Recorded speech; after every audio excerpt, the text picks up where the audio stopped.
I think now we'll go through the weekly votes that we do every week, or kind of a review of round 14.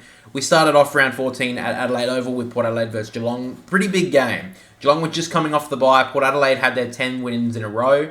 So it was almost thought that Geelong could definitely take a scalp here and get their season back on track. And the first quarter and a half, it looked like that was going to happen. But Port Adelaide in the second half really stood up, led by Sam Powell-Pepper, Connor Rozee, even Dan Houston probably was the best on the ground in the end.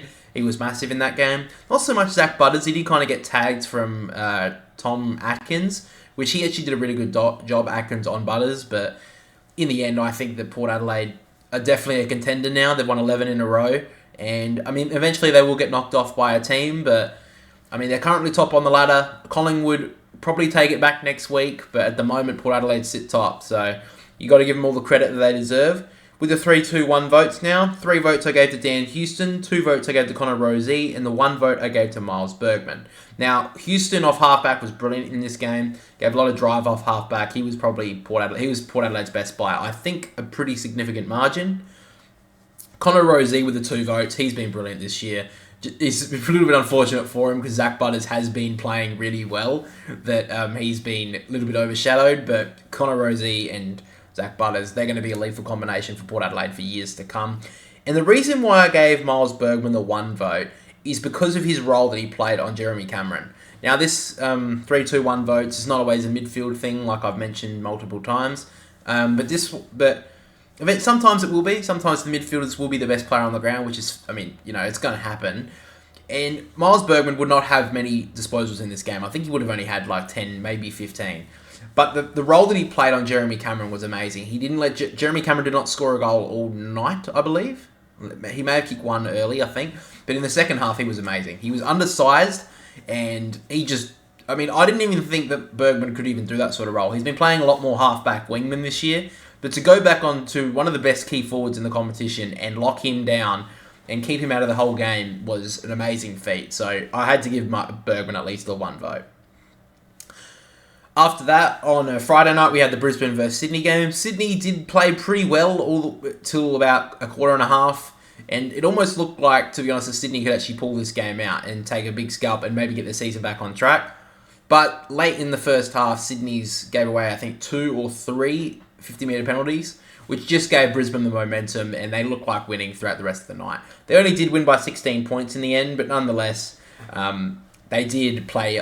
Brisbane definitely got their season back on track after 2 losses in a row to Adelaide and Hawthorn either side of the bye. So, I mean, Brisbane... And to be honest, the scoreboard did flatter Sydney. I mean, Brisbane had, I think, 11 more scoring shots. So, they should have won this game by a whole lot more. So, but nonetheless, the 3 votes I gave to Oscar McInerney, 2 votes I gave to Zach Bailey, and the 1 vote I gave to Harry Cunningham. Now, Oscar McInerney was massive in the ruck. He was just giving pure service to all the Brisbane midfielders, and I think that Tom Hickey's got a little bit of work to do. I know he came back from an injury, but McInerney was really, really good, and I think that Sydney need the first touch, as we've said, maybe because they're not playing very well in the midfield this year, and if they're not getting first service, they're getting dominated in the midfield every week. Zach Bailey was brilliant in this game, definitely brought Brisbane back into the game late in the first half. He kicked 2 goals, 3, but, I mean, he should have kicked a lot more. But he definitely played very well in this game, and I think he was Brisbane's best small player of the game, like midfielder and that. In the 1 vote, I did give to Harry Cunningham, pretty similar to how Bergman in the last game got the 1 vote. This is amazing from Harry Cunningham. He kept Charlie Cameron to 0 goals. He kept him to about 7 touches the whole night. And he's been the best small forward of the comp this year, Charlie Cameron. And for Harry Cunningham to lock down Cameron and keep him with no influence on this game was a massive game from him. So I had to give him a vote for that. After that, we get to Giants versus Fremantle. This was a pretty big game for Fremantle because they had to stay in touch with the 8, and the Giants just overpowered them. Freo did not look like they wanted to play any sort of defensive pressure on this game, and to come out 70-point winners against Fremantle was a massive win for the Giants. And I think I've said this a few times, and I know my brother has as well, Jackpot Junkies. By the way, sorry I haven't mentioned this, but he's got work the next couple of days, so I had to get the podcast out. So he should be back next week.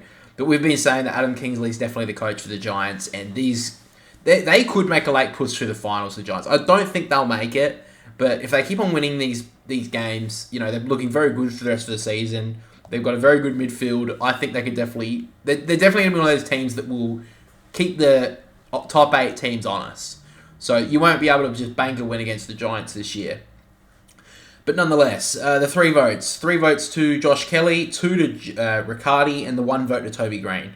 Now, 3 votes to Josh Kelly. He was massive in this game. 30-plus touches. He kicked 3 goals as well. That's just a midfield performance that you love to see. He's been out for the past month through injury, so he was a big inclusion for the Giants in this match. And I do think that the Giants could definitely use a lot more goal-kicking midfielders. They probably don't get enough service out of their midfield, and I think that's the next step for them. And Josh Kelly, being such a lethal user of the ball, if he can start getting some goals as well, he could definitely push this team back into finals contention in the next few years. Now, Riccardi was very interesting. He's been out of the team for a lot of this season, but the last few weeks, he's definitely grown into a key forward that the Giants can definitely utilise. He kicked 5 goals in this game, and if it wasn't for Kelly having a massive game, he would have been 3 votes by far. And the 1 vote, Toby Green, arguably the best player of the year so far, outside of maybe Zach Butters, and maybe that's about it. Toby Green has been massive. He kicked 4 goals yet again, and the Giants are going to be a hard team to beat this season. I don't think... And they're a good team to watch too. So if Adam Kingsley can get that defensive pressure, which they haven't really seen since really the inauguration of this club, they've been a pretty team. But if he can add some grunt to them, like Tom Green can bring, and they can bring that along, I think they're definitely a chance in the next couple of years to really skyrocket. After that, we get to Richmond versus St Kilda. This was a massive game for Richmond and the Saints, really. Richmond, it was a wet game. It was a really dirty sort of football game. But Richmond did get away with it in the end. St Kilda had their chances in the final quarter but couldn't convert.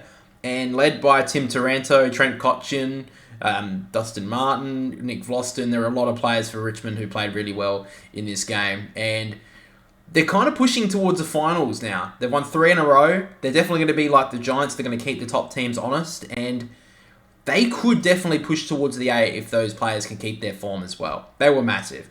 Now, the 3-2-1 votes, I gave Taranto the 3 votes. He was massive. Trent Cotchin, I gave the 2 votes, and the 1 vote I gave to Dustin Martin. Tim Taranto was massive in this game. Got 38 disposals, a lot of clearances, kicked the ceiling goal. Massive game from Tim Taranto, and he's definitely pushing himself for a Brownlow. I know that some people will say that he doesn't have the best disposal efficiency, and I get that. But I don't think that's his role. I mean, Paddy Dangerfield has been known as the best player in the AFL not the best player, but he won a Brownlow a couple of years ago, 2017, I believe. And I mean, it didn't have the best disposal efficiency by far, but he gets the ball out of the middle and he gets the clearances. And sometimes it's not going to work, but sometimes it will, and that's what he's there for Richmond. And I think he's been a very good recruit this year, probably been the best recruit of anyone. Trent Cotchin was massive in this one, kicked a couple of goals, and was just massive in the middle. He had about 29 touches. He's sort of brought back the form that we've seen in previous seasons. People may have said his career was done, and I was probably one of them. But in the last month or so, he's definitely brought back that grunt that Richmond have definitely needed. And the 1 vote went to Dusty Martin. He's definitely bringing back his form that what he's missed previously. I'll be interested to see where they play him for the rest of the season. He didn't kick a goal in this game. I think he kicked 3 behind. So, nonetheless, Dusty was very good in this one as well. After that, we get to Carlton versus the Gold Coast, and Carlton finally break the 6-game drought. They finally got a win against the Gold Coast Suns at the MCG on Sunday afternoon. Do I think Carlton are back? No, by any means. I don't think they are. I think that they should be winning this game at home against the Gold Coast, who really haven't proven themselves in Victoria in the past. A 10-goal win is pretty good, and I would like to quickly say that Adam Cerra was massive in this game, and this was a game that Carlton fans would want to see from him, not getting 35 touches and having no influence. He had a massive game in this one, and I think I mentioned last week that he's one of the most overrated players in the AFL. I don't know if he saw that from me, and I know it sounded a bit mean, but I mean, I think he has been pretty overrated this year, and I don't know why people keep on saying that he's playing okay and being Carlton's best. Maybe he's been Carlton's best, but they're not exactly playing that good of football to have a best player right now. But nonetheless, he played really well. So the 3-2-1 votes, 3 votes again to Adam Cerra, 2 votes to Paddy Cripps, and the 1 vote to Sam Doherty. Adam Chera, like I said, was massive in this game. He only had about 25 touches, so I don't actually think he reached his seasonal average. But he kicked 2 goals. He had a lot more influence on this game, and I think this is the footy that Carlton fans want to see from Chera. They wouldn't want to see a 35 to possession game and having no influence on the game. They want to see him have 25 touches, and if they can start getting some goals out of their midfield, they could have a pretty good second half of the season, Carlton. And speaking of midfield goal kickers, Paddy Cripps was massive in this game. He kicked 3 goals, and to be honest, their key forwards in Mackay and Curnow didn't have a huge influence on this game. I know Mackay did kick 3 goals, but Curnow only got 1, so 4 goals between them guys. They needed their other players to chip in, and these midfielders did. I mean, they kicked 18 goals in the end, so 14 goals came out of other avenues than just Mackay and Curnow. So if they can find different avenues towards goal, Carlton, they're definitely going to have a better second half of the season. And the one vote I gave to Sam Docherty, I think he's been quite down for this last 6 weeks especially, and he definitely has lifted in this game. I don't know if they're going to keep on playing him in the midfield. I still think he's a defender, but at this stage, I think that he definitely had a good game in this one. And finally, we get to North Melbourne versus the Bulldogs. Now, North Melbourne, I think, actually did pretty well to stay with the Bulldogs all day because, I mean, the amount of goals that they were getting from other avenues other than Norton and Ugle-Hagan was actually pretty impressive from the Bulldogs. Obviously, coming off a 3-game losing streak, they needed to pull this game. And yet again, kind of like Carlton, I don't think this proves much for the Bulldogs at the moment because, I mean, they should be beating North Melbourne every day of the week. But, I mean, the 21-point win is good enough. And, I mean, the 3-2-1 votes, 3 to Cody Waitman, 2 to Marcus Bontempelli, and the 1 vote to Tim English. Waitman had to get the 3 votes here. He kicked 6 goals, career high, was massive for the Bulldogs this game. Bontempelli nearly beat him, though. He did get 3 goals in this game, Marcus Bontempelli, 25-plus disposals, 11 tackles as well, I believe. So, Bontempelli was massive in this game, and he's if not one of the Brownlow favourites right now, he's definitely an All-Australian midfielder and could also be the captain of this All-Australian team at the end of the year. And Tim English, he's basically a lock for that All-Australian ruck role right now. He's been the best ruckman of the year, and I don't think that maybe Sean Darcy or Rowan Marshall would be up there right now, but other than that, I think Tim English has got that locked down.